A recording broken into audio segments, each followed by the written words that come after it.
जय राधा माधव कुंज विहारी। जय राधा माधव कुंज विहारी। जय गोपीजन वल्लभ गिरिवरधारी। जय गोपीजन वल्लभ गिरिवरधारी।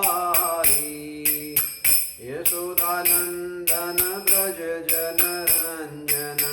यशोदानंदन व्रज जनरंजन। यमुना तीरावनचारी।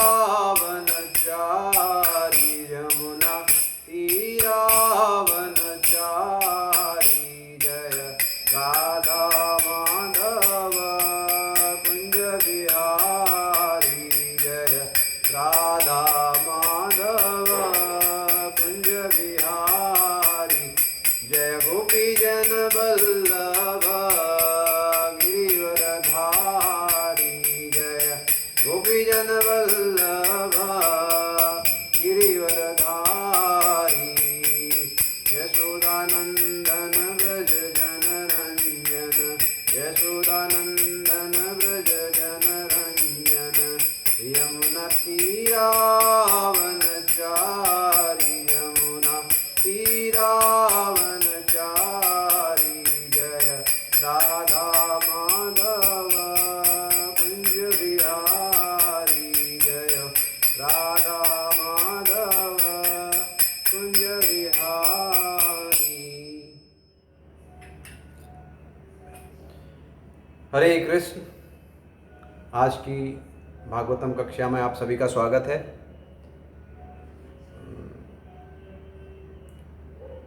कल तक की चर्चा में हम लोगों ने चतुर्थ स्कंद के 7वें अध्याय के 31वें श्लोक तक सुना है।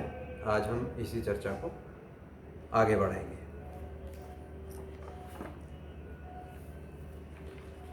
जैसा आपको पता है, इस अध्याय का शीर्षक है दक्ष द्वारा यज्ञ संपन्न कराना।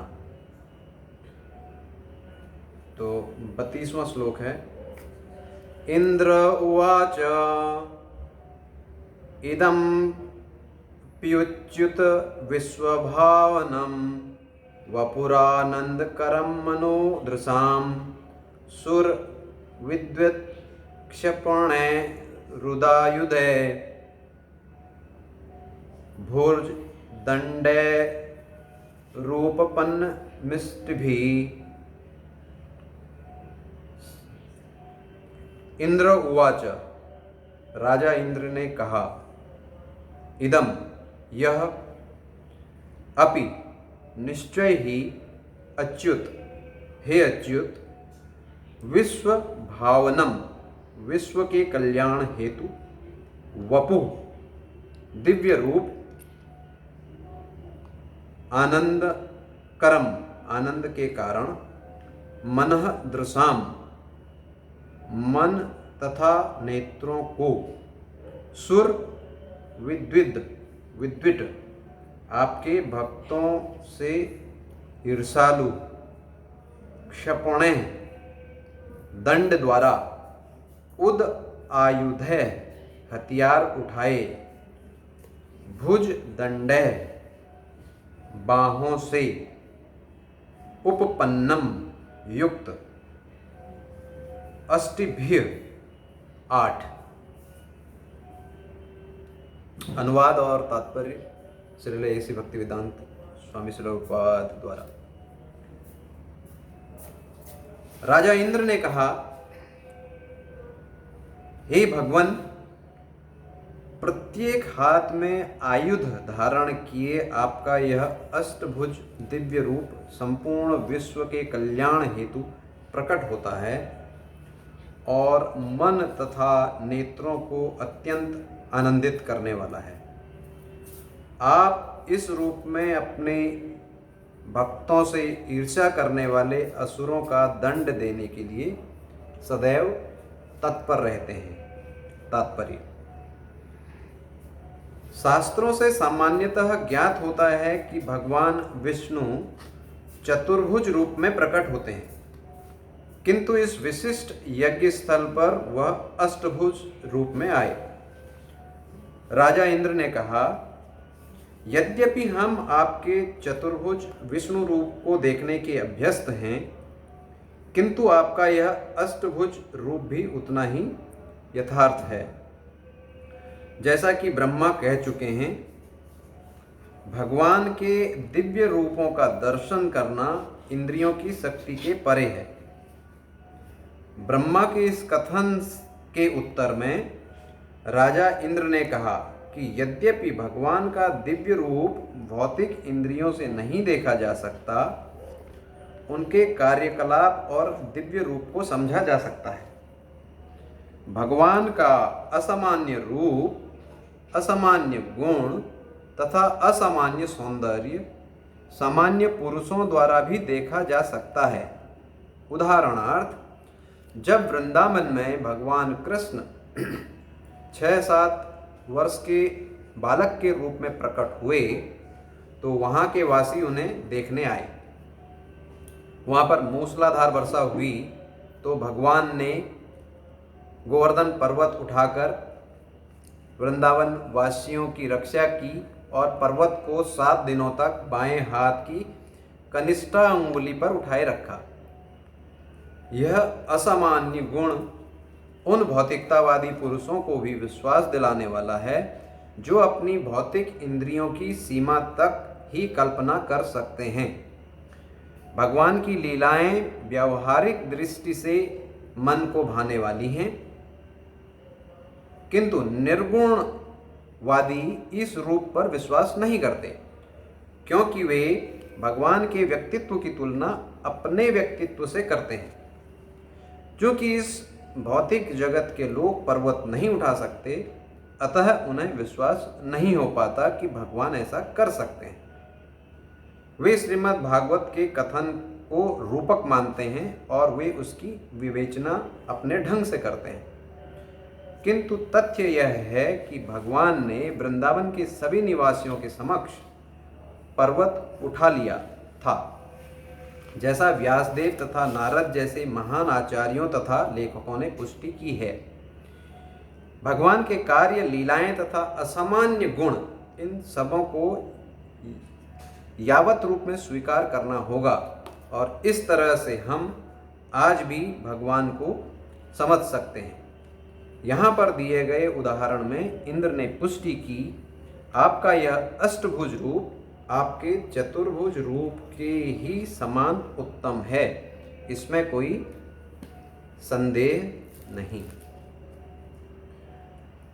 ओम अज्ञानतिमिरान्धस्य ज्ञानाञ्जनशलाकया चक्षुरुन्मीलितं येन तस्मै श्रीगुरुवे नमः। श्रीचैतन्यमनोभीष्टं स्थापितं येन भूतले स्वयं रूपः कदा मह्यं ददाति स्वपदान्तिकम्। वन्देऽहं श्रीगुरु श्रीयुतपदकमलं श्रीगुरु वैष्णवांश्च श्रीरूपं साग्रजातां सगण रघुनाथान्वितं त्वं सजीवं सावधैतं सावधूतं परिजनसहितं कृष्ण चैतन्यदेवं श्रीराधा कृष्णपदां सगण ललिता श्रीविशाखान्वितां च। नमो विष्णुपादाय कृष्णपृष्ठाय भूतले श्रीमते भक्तिवेदांत स्वामिनिति नामिने। नमस्ते सरस्वते देवे गौरवाणी प्रचारिणी निर्विशेष शून्यवादी पाश्चात्यदेश तारिणी। नमो महावदन्याय कृष्ण प्रेम प्रदायते कृष्णाय कृष्ण चैतन्य नामिने गौरीतुषे नमः। हे कृष्ण करुणा सिंधु दीनबंधु जगतपते गोपेश गोपिका कांत राधा कांत नमोस्तुते। तप्त कांचन गौरांगी राधे वृंदावनेश्वरी वृषभानुसुते देवी प्रणमामि हरिप्रिये।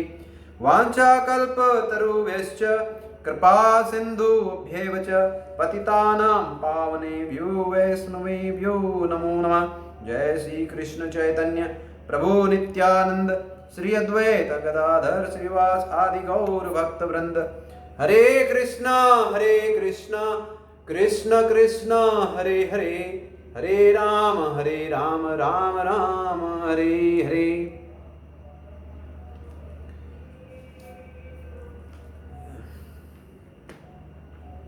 जब मैं इस श्लोक के तात्पर्य को पढ़ रहा था तो बहुत सारी चीज़ें मेरे दिमाग में आ रही थी जो मैंने अपने सीनियर लोगों से सुनी। तो उसमें से कुछ चीज़ें आप लोगों के साथ आज मैं शेयर करूँगा। जो पहली चीज़ मेरे दिमाग में आई थी, बल्कि कुछ ही दिन पहले मैं बच्चों से भी पूछ रहा था कि देखिए अभी नॉर्मली भगवान, यहाँ पे इंद्र कह रहे हैं कि भगवान हम आपको चतुर्भुज में देखने के तो आदि हैं, लेकिन आज आप अष्टभुजा में आए हैं। लेकिन यहाँ पर इंद्र को ये डाउट नहीं हुआ, उनको ये चीज़ नहीं लगा कि यार ये भगवान ही है कोई और भी है, क्योंकि वो एक ऐसी पोजीशन में है, उन्हें भगवान के बारे में मालूम है कि भगवान कुछ भी कर सकते हैं। क्योंकि नॉर्मली अगर भौतिक जगत में आप देखें कि यदि किसी को आप एक विशिष्ट रूप से देखते हैं और अगर वो किसी और रूप में आ जाए या भेष बदल के आ जाए तो आप उसको पहचान नहीं पाएंगे। जैसे आप देखते हैं ड्रामा में एक ही आदमी कितने ही रोल कर लेता है, अलग अलग रोल कर लेता है, आप नहीं पहचान सकते। लेकिन भगवान के साथ ऐसा नहीं है। और जो भगवान के भक्त हैं वे मानते हैं कि भगवान सर्वशक्तिमान हैं, वो कुछ भी कर सकते हैं। तो यही एक लिमिटेशन है हमारी सोच में कि हमें भगवान के ऊपर विश्वास नहीं हो पाता, जो कि निर्गुणवादी होते हैं या निर्विकारवादी होते हैं। इसमें जो मैंने बताया आपको, जो मेरे पहला जो सवाल मेरे दिमाग में आ रहा था कि एक व्यक्ति ने प्रभुपाद को पूछा था, शायद कोई रिपोर्टर रहा होगा, तो उन्होंने पूछा था, प्रभुपाद क्या आपके भगवान कोई ऐसा पत्थर बना सकते हैं जिसको वो उठा नहीं सकते? तो ये चूँकि हमारी सोच सिर्फ, जैसे इसमें लिखा हुआ है, क्या लिखा है कि ये सवाल आप देखिए, ये सवाल क्योंकि वे इस रूप पर विश्वास नहीं करते क्योंकि वे भगवान के व्यक्तित्व की तुलना अपने व्यक्तित्व से करते हैं। चूंकि हम भगवान को एक सीमा के अंदर बांध देते हैं, तो तब इस किस्म के प्रश्न आपके दिमाग में आने स्वाभाविक हैं कि क्या ऐसा वो कर सकते? भगवान हर चीज में सक्षम है। लेकिन ये जो सवाल उन्होंने पूछा, ये एक ट्रिकी क्वेश्चन है, एक ट्रैप किसी को, कि क्यों। अभी अगर आप इसमें कहें कि भगवान ऐसा पत्थर बना सकते हैं, तो बना सकते हैं, लेकिन उसको वो उठा नहीं सकते, तो मतलब भगवान कुछ नहीं कर सकते हैं। या अगर आप कहें कि नहीं, भगवान नहीं बना सकते, तो इसका मतलब कि भगवान, ऐसी कोई भी चीज़ नहीं है कि जो भगवान जो नहीं उठा पाए, इसका मतलब वे कुछ नहीं बना सकते। तो एक थोड़ा ये ट्रिकी क्वेश्चन था। तो प्रभुपाद ने किसका क्या उत्तर दिया? प्रभुपाद ने कहा कि हाँ, भगवान पहले एक ऐसा पत्थर बनाते हैं जिसको नहीं उठा सकते, लेकिन फिर वो उसको उठा लेते हैं।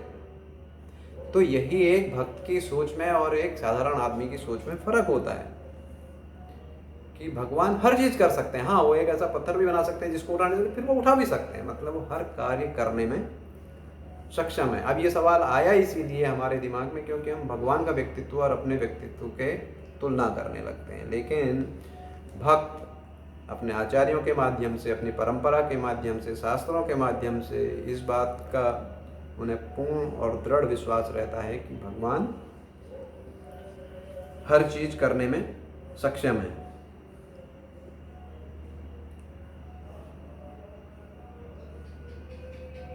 आपने देखा भी होगा कि भगवान को कभी कभी जो चैलेंज करते हैं या भगवान की लीलाओं पर विश्वास नहीं करते हैं, तो वो भगवान की गोवर्धन लीला पर कहते हैं कि ये कैसे पॉसिबल है कि इतना बड़ा पहाड़ आपके बाएं हाथ की छोटी अंगुली पर 7 दिन 7, ये हम जैसे जीवों के लिए असंभव है, लेकिन भगवान के लिए ये कोई असंभव बात नहीं है। तो इस तरह से बहुत सारी ऐसी लीलाएं हैं या भगवान ने ऐसे बहुत सारे काम किए हैं जिन पे हम जैसे जीवों को विश्वास इसलिए नहीं हो पाता क्योंकि हम भगवान के व्यक्तित्व को समझे बगैर उनकी तुलना अपने व्यक्तित्व से करने लगते हैं। यही प्रभुपाद यहाँ पर इस तात्पर्य में हमें बताना चाह रहे हैं।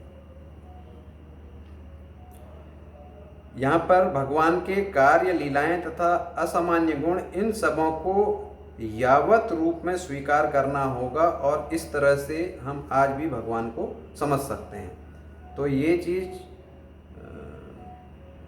आपको स्वीकार करनी होगी, ऐसा प्रभुपाद कहते हैं। अभी जैसे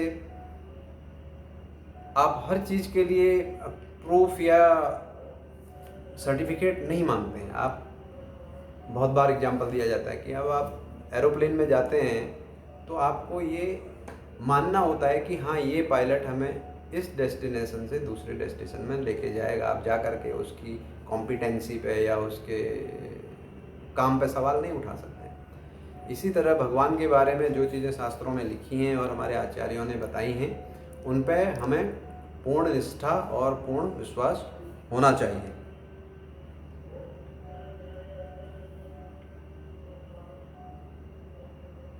यहाँ दिए गए उदाहरण में इंद्र ने पुष्टि की, आपका यह अष्टभुज रूप आपके चतुर्भुज रूप के समान ही उत्तम है, इसमें कोई संदेह नहीं। नहीं तो अगर कोई दूसरा व्यक्ति रहता तो वो कह सकता था, अरे भगवान के तो 4 हाथ होते हैं, ये 8 हाथ वाले भगवान ही हैं या कोई और आ गए। और ये विश्वास कि भगवान सर्व सक्षम हैं, वे सब कुछ कर सकते हैं, इसके लिए हमें नित्य रूप से भागवतम का सेवन करना चाहिए, उनकी लीलाओं को सुनना चाहिए। और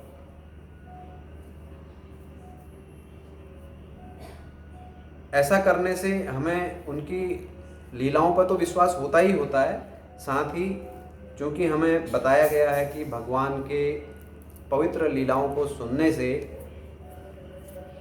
हमारा भी उद्धार होता है।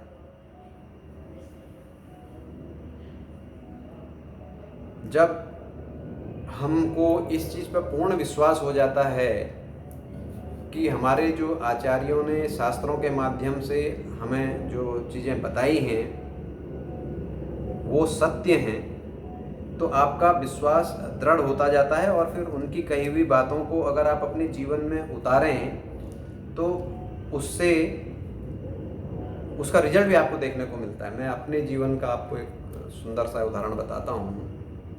बहुत बार शास्त्रों में हमारे इस जीवन को नाव की परिभाषा भी दी गई है कि कैसे हम इस भवसागर को इस नाव के द्वारा पार कर सकते हैं। क्योंकि मैं जहाज़ पे ही काम करता हूँ तो मुझे अच्छे से याद है, मैं एक बहुत बड़े जहाज़ पे था, करीब करीब 300 मीटर लंबे जहाज़ पे। तो नॉर्थ अटलांटिक से क्रॉस करके, बल्कि अगर आप प्रभुपाद की जर्नी देखें तो वो भी जब यहाँ से गए थे अमेरिका के लिए तो उन्होंने भी उनके जहाज़ ने भी काफ़ी तूफ़ान और बहुत बुरे लहरों का सामना किया था। इसी तरह हम लोग नॉर्थ अटलांटिक क्रॉस करके इंग्लिश चैनल होते हुए स्कॉटलैंड की तरफ जा रहे थे। और अगर आपको याद हो, ये एक बहुत बड़ा तूफ़ान आया था जिसमें पूरे यूनाइटेड किंगडम की लाइट पूरा डार्क हो गया था उस समय का। मेरे को सन एग्जैक्टली याद नहीं है। और हमारा जो 300 मीटर लंबा जहाज़, जो नॉर्मली अगर आप देखेंगे तो एक प्लेग्राउंड के बराबर है, 300 मीटर लंबा, वो भी एक माचिस के डब्बे की तरह तूफ़ान में इधर से उधर, उधर से इधर झूल रहा था। तब मैं कैप्टन नहीं हुआ था, तो मेरे कैप्टन एक ब्रिटिश नेशनल थे। और मैं देखना चाह रहा था कि इस परिस्थिति में देखें ये क्या करते हैं। वो काफ़ी बुजुर्ग थे, करीब करीब 60 साल की उम्र उनकी हो चुकी थी, 60 से भी ज़्यादा ही थी। तो कुछ देर तो वो हमारी स्पीड भी, जैसे जहाज़ नॉर्मली आगे बढ़ता है प्रोपेलर के थ्रस्ट से, तो इतनी ज़्यादा मौसम इतना ज़्यादा ख़राब था और वेदर इतना ख़राब था कि हमारा जहाज़ आगे जाने की जगह हर लहर के साथ थोड़ा थोड़ा पीछे आ रहा था। और उस जगह में नॉर्थ सी के अंदर में बहुत सारी ऑयल रिग हैं आसपास में। तो अब हमें लग रहा था कि कहीं कोई बड़ा हादसा ना हो जाए, एक्सीडेंट ना हो जाए, क्योंकि जहाज़ पे बिल्कुल कंट्रोल हमारा रह नहीं गया था। तो मैं अपने एक्सपीरियंस के लिए सोच रहा था कि भगवान न करे कभी फ्यूचर में अगर मैं कैप्टन हूँ और मेरे जहाज़ को भी इस किस्म की परिस्थिति झेलनी पड़े, तो मैं आज नोट करूँगा कि ये कैप्टन क्या करता है, इससे मैं सीखूँगा। तो सामान हमारा इधर से उधर, उधर से इधर, रोलिंग में पूरा तहस नहस। तो हमारे कैप्टन जो हैं वो भी ब्रिज पे आए, उन्होंने इधर उधर देखा और जो हमारे नीचे मुख्य इंजीनियर होते हैं उनसे बात करी कि क्या क्या कर सकते हैं, डिस्कस किया। वो सब डिस्कस करने के बाद में, मुझे मालूम नहीं उनके बीच में क्या क्या बातें हुई। उन्होंने पूछा होगा कि क्या इंजन फुल पावर दे रहा है या हम और कुछ पावर बढ़ा सकते हैं, क्योंकि जहाज़ अभी हमारे कंट्रोल में नहीं आ रहा है, पीछे जा रहा है, या उसकी डायरेक्शन सही करने के लिए जो कि रोलिंग पिचिंग कम से कम हो और कम से कम नुकसान हो। तो उन्होंने क्या बात करी मुझे मालूम नहीं है। उसके बाद मैंने तुरंत देखा कि हमारे जो कैप्टन हैं वो तुरंत अपने नीचे कमरे में गए और नीचे से, तो मुझे लगा कि शायद कुछ नीचे से कुछ मैनुअल या कुछ लाने वाले होंगे या कुछ प्लान बनाने वाले होंगे। तो वो नीचे गए और वो क्रिश्चियन थे। नीचे गए और मैंने पहली बार उनको देखा कि उनके हाथ में एक माला थी, छोटी चमकीली सी माला होती है, ऐसे तुलसी या इसकी नहीं थी, कुछ चमकीले या तो स्टोन होंगे या जो भी होंगे। और वो ऊपर वापस आए और वो उस पर अपने जो भी क्रिश्चियन लोग जप करते हैं, मुझे जब पता नहीं क्या जप कर रहे थे, तो वो भी अपने पैर ऐसे चौड़े करके, जो कि वो गिरे नहीं, एक हाथ से उन्होंने रेलिंग पकड़ ली और अच्छे से जप करने लगे। और जब करीब करीब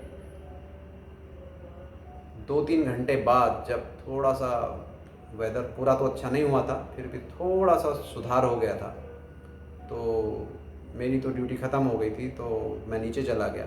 उसके बाद मैं मौका देख रहा था कि मैं जा कर के कैप्टन से पूछूं कि आखिर में इस किस्म की परिस्थितियों को कैसे टैकल किया जाए या कैसे झेला जाए। तो मुझे नीचे डाइनिंग हॉल में उनके साथ मुलाकात हुई। तो मैंने उनसे पूछा, मैंने कहा सर, हाँ, स्थिति तो बहुत ख़राब है और हम सभी उससे जूझ रहे हैं, लेकिन फिर भी मैं आपसे थोड़ा कुछ बात करना चाहता हूँ कि इस किस्म की परिस्थितियों को कैसे झेला जाए। तो माला उनके जेब में ही थी और मैं तब इस्कॉन में नहीं था या माला नहीं करता था, तो उनके माला तभी भी जेब में थी और उन्होंने फट से निकाल के मुझे वो दिखाई। तो मैंने कहा सर आपने इसमें क्या किया? कह रहे हैं जब स्थिति हमारे हाथ के बाहर चली जाती है तो हमारे पास भगवान को याद करने के अलावा और कोई चारा नहीं है। आप भी एक नॉटिकल ऑफिसर हैं, आप मुझे बताइए कि क्या किया जा सकता है, क्या हमारे हाथ में कुछ है? तो ये मेरे लिए एक बहुत अच्छा मौका था।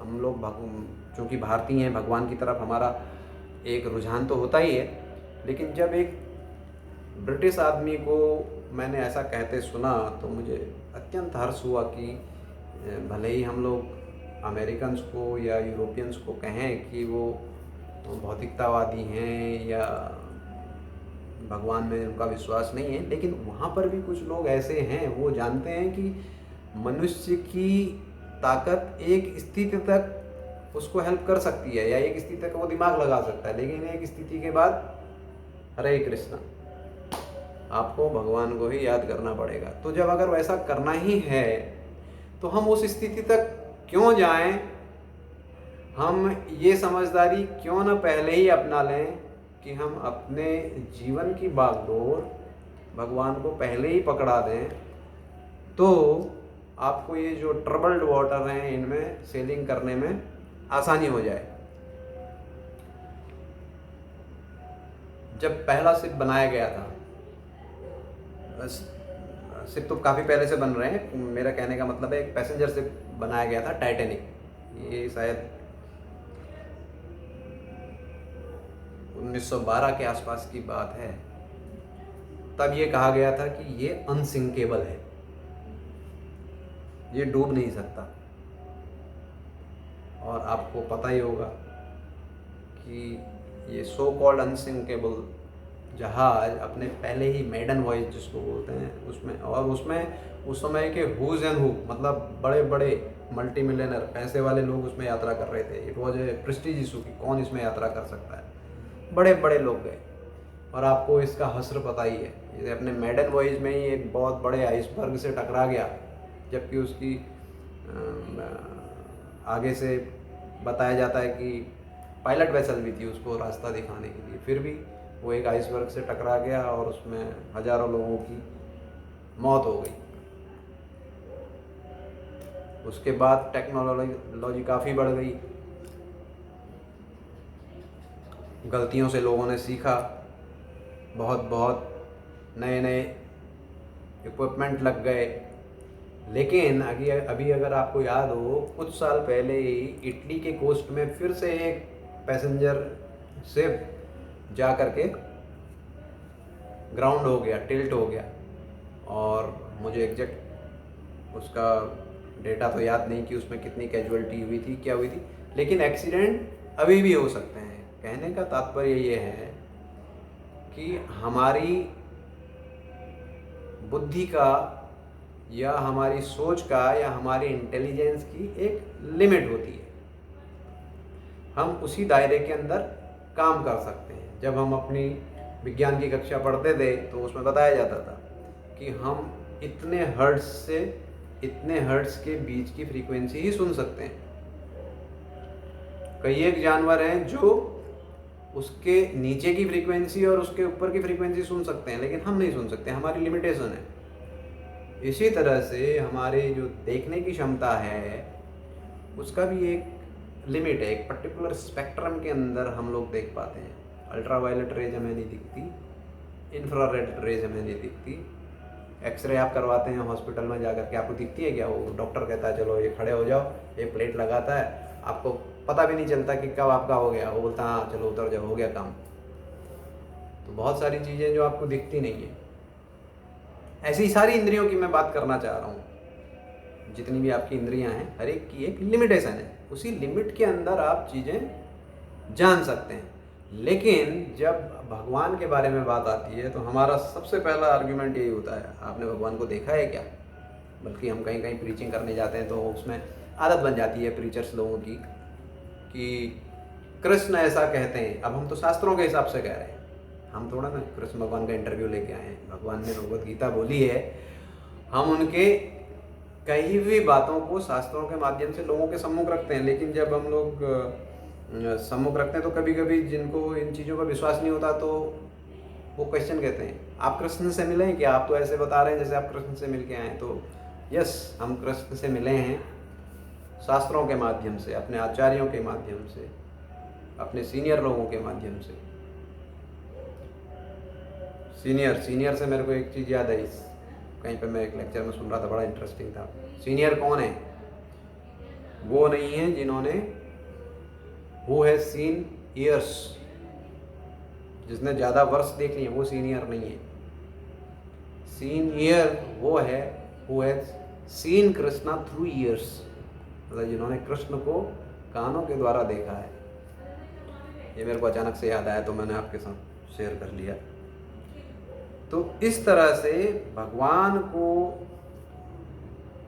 भगवान के ऊपर पूर्ण विश्वास होने के लिए हमें ये नहीं कहना चाहिए कि हमें भगवान को देखना ही है तभी हमें विश्वास होगा। हमें पहले अपनी लिमिटेशन पता होनी चाहिए।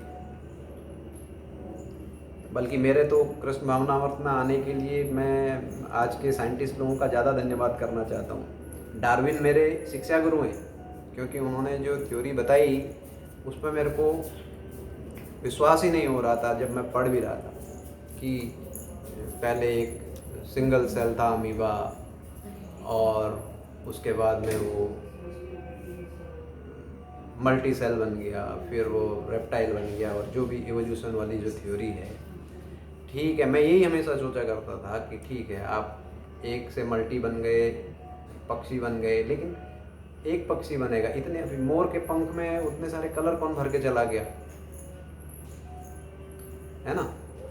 ऐसे ही ये दो चार चीज़ें थी जो मेरे को इस तरफ खींच के लाई एक्चुअली। एक ये जो मोर के पंख जब मैंने देखे, ठीक है आपने कहा कि ये था ये था ये था ऐसे हुआ, लेकिन ठीक है एक पक्षी बन गया था, लेकिन उस पर भी इतने सारे पूंछ और उसमें अलग अलग कलर के पंखुड़ियाँ, ये किसने भरी। तो कोई ना कोई तो है जो कर रहा है। तो इन सब चीज़ों को अगर आपको असल में अगर भगवान के ऊपर विश्वास अपना बढ़ाना है, आपको ज़्यादा कुछ करने की ज़रूरत नहीं। अपने आसपास देखिए, सूर्य हैं, रोज आपको रोशनी दे रहे हैं। आखिर वहाँ पर ऐसी क्या चीज़ है जो मिलियन ईयर से कंटिन्यूसली जल रही है और कंट्रोल्ड वे में जल रही है। ऐसा नहीं कि कभी कम हो गई कभी ज़्यादा हो गई, ख़त्म भी नहीं हो रही है और आगे भी चलती रहेगी। हमने बड़ी अपनी साइंटिफिक रिसर्च के बाद बताया कि यहाँ पर हीलियम और हाइड्रोजन का ऐसा फ्यूजन होता है, ये होता है, ये रिएक्शन होती, लेकिन वो चीज़ हम यहाँ पे नहीं कर पाते। फिर हम उसमें एक चीज़ डाल देते हैं, नहीं वहाँ पर एक पर्टिकुलर टेम्परेचर होना चाहिए उसको, तो वो एटमॉस्फेयर उस रिएक्शन को करने के लिए किसने क्रिएट किया सबसे पहले। चलो अभी ऑटोमेटिक हो रहा है, बट किसी ने क्रिएट तो किया है उसको स्टार्ट करने के लिए। तो ये सब चीज़ें छोटी छोटी चीज़ें हैं जो हम अगर अपने आसपास के वातावरण में या अपने दैनंदिन के जीवन में देखें तो हमारा विश्वास भगवान के ऊपर बढ़ता ही चला जाएगा। और फिर ये हम भी उसी स्थिति में आ सकते हैं जैसे इंद्र भगवान है। उन्हें कोई भगवान के अष्टभुज देखने में कोई आश्चर्य नहीं हुआ, वो तो कहने लगे कि आपके चतुर्भुज समान के समान ही उत्तम है, इसमें कोई संदेह नहीं। तो ये संदेह करना हम जैसे जीवों का काम है, अपनी लिमिटेड इंटेलिजेंस की वजह से, अपने लिमिटेड रिसोर्सेज की वजह से। लेकिन यदि हमें अपने गुरु शास्त्र परंपरा पर पूर्ण विश्वास हो तो हमारा भी भगवान के ऊपर उतना ही अगाध निष्ठा हो सकती है जैसे इंद्र भगवान को हुई थी। ये महीना बहुत ही पावन महीना है। इस महीने में हम लोग गौर पूर्णिमा भी मनाने वाले हैं, जो गौरचंद्र भगवान के जन्म दिवस के रूप में मनाया जाता है। और हमारे गौड़िया वैष्णव संप्रदाय के लिए तो ये बहुत ही महत्वपूर्ण दिन है। और कुछ दिन पहले ही हमने नित्यानंद त्रयोदशी भी मनाई थी। तो ये जो दो अवतार हैं भगवान के, ये बहुत ही दयालु हैं, कृपालु हैं। आप देखें जब कृष्ण भगवान आए तो उन्होंने क्या कहा कि सब चीज़ों को छोड़ के आप मेरे प्रति समर्पण करिए। उन्होंने समर्पण मांगा, उसके बाद वो कल्याण करेंगे। आपने वो कथा सुनी भी होगी। उन्होंने मथुरा में एक धोबी से कुछ कपड़े मांगे थे, उसके मना करने पर भगवान ने उनको समाप्त कर दिया था। लेकिन यहाँ पर हमें कथा सुनने को मिलती है, चाहे जगाए मधाए हों या कोई भी हो, भगवान ने उनको मारा नहीं। सबको इस मनुष्य जीवन को कैसे यूज करके कैसे भगवत प्राप्ति की जा सकती है ये बताया। और वो कितना आसान है, सिर्फ आपको भगवान का नाम लेना है ना। कलयुग की स्थिति को एकदम, जैसे आप आजकल देख रहे हैं ना, कोरोना में आईसीयू में जो भर्ती करते हैं बिल्कुल जैसे हाँफ के, और ये लाइफ सपोर्ट दुनिया भर के। तो कलयुग की स्थिति हम लोगों की वैसी ही है, क्योंकि अगर भगवान अपने वास्तविक रूप में आएंगे तो उनको फिर उनके खाने का समय होगा, उनका रेस्ट करने का समय होगा, उनका अपना हर चीज़ का उनका एक टाइम टेबल रहेगा। अभी आपको भगवान से मिलना है, पहले पीए के पास जाना पड़ेगा, अपॉइंटमेंट लेना पड़ेगा, तब आप आज की तारीख में आप प्राइम मिनिस्टर से नहीं मिल सकते। भगवान से मिलना तो छोड़िए, अगर भगवान के तो इस कलयुग की स्थिति, आपातकाल स्थिति को देख के भगवान ने आईसीयू खोल के रखा है 24/7। Any time you can approach, कहीं पे भी आप अप्रोच कर सकते हैं। भगवान अपने नाम में हमारे सामने उपस्थित हैं, हमें सिर्फ उनका नाम लेना है। ही इज़ अवेलेबल हर समय 24/7। आईसीयू, आपातकाल स्थित हैं और हमें हमेशा भगवान के नामों का जाप करना चाहिए। और किस भाव से करना चाहिए इसके लिए भी भागवतम में इतनी सारी कहानियाँ हैं। गजेंद्र, द्रौपदी, इनका हमें उदाहरण दिया जाता है कि जब आदमी बिल्कुल असहाय हो जाता है तो वो भगवान का जो अपने करुण क्रंदन करके अंदर से भगवान को पुकारता है तो भगवान उसकी सुनते हैं। बहुत बार एग्जाम्पल दिया जाता है, बच्चा बहुत बार मम्मी मम्मी बोलता रहेगा लेकिन मम्मी आती नहीं। लेकिन जब बच्चा एकदम दुविधा में आ जाता है, वो कोई भी उसको खिलौना पसंद नहीं है, आप उसको कोई मोबाइल दे दो, मोबाइल भी फेंक देगा वो, क्योंकि उसको मम्मी ही चाहिए। जब वो स्थिति आ जाती है तो माँ समझ जाती है कि हाँ अब बच्चे को उठाने का समय आ गया, तो वो गोद में उठा के फिर उसको दूध पिलाती है, तो ही बच्चा शांत होता है।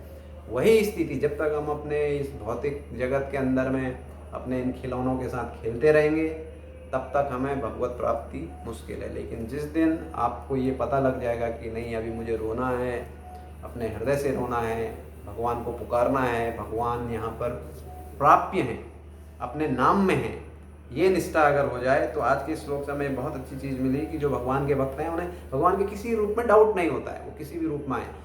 तो हमें ये भी डाउट नहीं होना चाहिए, ये भी शंका नहीं होनी चाहिए कि भगवान अपने नाम के रूप में नहीं हो सकते। भगवान अपने नाम के रूप में है 24/7, कोई लिमिटेशन नहीं है कि इस समय लेना है या नहीं लेना है, एनी टाइम। और हमारे जीवन का कब अंत हो जाएगा ये भी हमें पता नहीं है। परीक्षित महाराज बहुत भाग्यशाली थे, उनको मालूम था 7 दिन बाद हो जाने वाले, हमें वो भी पता नहीं है। Any time anything can happen. Bombay का मैं आपको एक एग्जांपल बता रहा हूँ। चर्च गेट स्टेशन पर हमारे जान पहचान में थे, कोई कंपनी में काम करते थे। चर्च गेट स्टेशन पर रिपेयर हुआ था स्टेशन का रूफ। तो आपने देखा होगा कंक्रीट या जो रूफिंग करते हैं तो उसके नीचे वो लोग प्लैंक लगाते हैं। तो कभी कभी किसी कारणवश से एक प्लैंक वहाँ चिपका ही रह गया, तो वो कॉन्ट्रैक्टर लेबरर्स किसी ने ध्यान नहीं दिया। तो ट्रेन स्टेशन पे लगी और ये जो जिस आदमी की मैं बात बता रहा हूँ उसने ट्रेन से कदम बाहर रखा है। हजारों लाखों करोड़ों लोग ट्रैवल करते हैं, कोई एक दो की बात नहीं है, हजारों लाखों लोग ट्रैवल करते हैं। वो आदमी जस्ट ट्रेन से बाहर निकला है और उसी समय वो प्लैंक ऊपर से टूटा और उसके सिर पे गिरा और वो आदमी वहीं पर खत्म हो गया। अब उसने कभी सपने में भी सोचा होगा कि मैं ऑफिस जा रहा हूँ, ट्रेन से बाहर निकल के मेरी ऐसे खत्म हो जाएगा। हजारों लाखों, उसके पहले भी आदमी निकले, उसके बाद में भी आदमी निकले, लेकिन वो प्लैंक ठीक उसके सिर पे गिरा और वो वहीं पे, मेरे जान पहचान के आदमी की बात बता रहा हूँ आपको। तो इसलिए हमारे साथ किसी के नाम पे भी कभी भी दुर्घटना हो सकती है। कलयुग ऐसा ही है, ये डिजाइन ही ऐसा किया गया है। तो हम में से कोई भी इस दुविधा में नहीं रहे, अरे अभी तो मेरा पल्स ऑक्सीमीटर में बढ़िया दिखा रहा है, बीपी बढ़िया चल रहा है, हार्ट बीट फर्स्ट क्लास है। ये हार्ट बीट और पल्स और पल्स मीटर ऑक्सीमीटर इनका सवाल नहीं है, सवाल उससे बड़ा है। इस चीज़ को हमें ध्यान में हमेशा रखना चाहिए और अपने हृदय से क्रंदन करते हुए भगवान के पवित्र नामों का उच्चारण करना चाहिए। हरे कृष्ण कृष्ण कृष्ण हरे हरे, हरे राम राम राम हरे हरे।